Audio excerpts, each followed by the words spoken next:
6 में क्या कह रहा है, इक्वेशन क्या दिया हुआ है, ax² + 5x = 3 has one solution,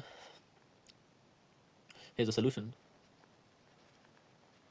क्या दिया हुआ है इसके पास, x = 1.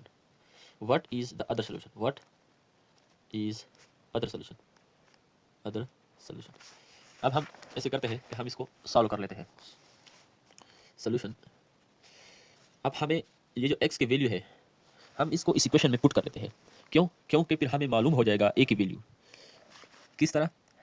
ax² की जगह हम 1 को पुट कर लेते हैं और स्क्वायर प्लस 5 × 1x यानी = 3. अब हम a की जो वैल्यू है इसको फाइंड कर लेंगे, फिर हमें मालूम हो जाएगा कि जो x की दूसरी वैल्यू है वो कौन सी है. किस तरह? ax तो हमारे पास क्या आ जाएगा, 1 का फिर 1 ही आता है, इसके साथ एक मल्टीप्लाई करें a + 5 और = 3.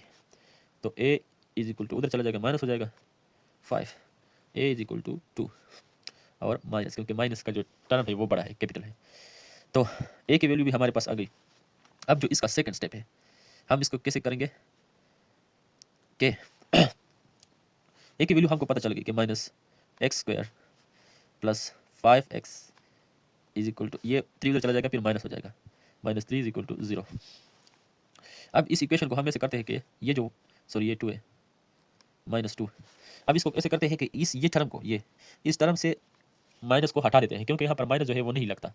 इस इक्वेशन को अच्छा करने के लिए, खूबसूरत करने के लिए, सही करने के लिए माइनस को हटाना पड़ेगा. तो multiply -1 on both side, multiply -1 on both side. तो -1, तो फिर हम यहाँ पर क्या लगाएंगे, प्लस लगाएंगे, क्योंकि plus multiply by minus = minus. 2x² minus और माइनस प्लस 5x और माइनस प्लस और माइनस माइनस 3 = 0 - 1. सो अब क्या करते हैं हम कि प्लस तो हम लिखते नहीं है, तो हम 2x² लिख लेंगे, -5x + 3 = 0, -0 होगा, फिर भी 0 आता है इससे. अब 2x को वैसे लगा लिया और 3 को भी = 0. फैक्टराइजेशन मेथड पे करते हैं. अब हमने इस कोफिशिएंट को और वेरिएबल को, ये जो कोफिशिएंट है वो जो कांस्टेंट, इसको मल्टीप्लाई करना है. किस तरह के 2 3 = 6. अब हमने ऐसे टर्म ढूंढने हैं कि मल्टीप्लाई करने से 6 है और प्लस करने से -5 है, तो वो हमारे पास है -2 - 3. अगर हम इसको जमा करेंगे तो -5 आएगा, ठीक है ना. तो -2x - 3x और मल्टीप्लाई करने से 6 आता है. तो इसे हम क्या कॉमन कर सकते हैं, ये x² है, 2x कॉमन कर सकते हैं, इसे x रह जाएगा इससे, क्योंकि 2x कॉमन किया है, प्लस और माइनस माइनस आता है, यहाँ पर x कॉमन किया है ऑलरेडी और 2 भी कॉमन, तो 1 आएगा. इससे -1 को कॉमन कर सकते हैं.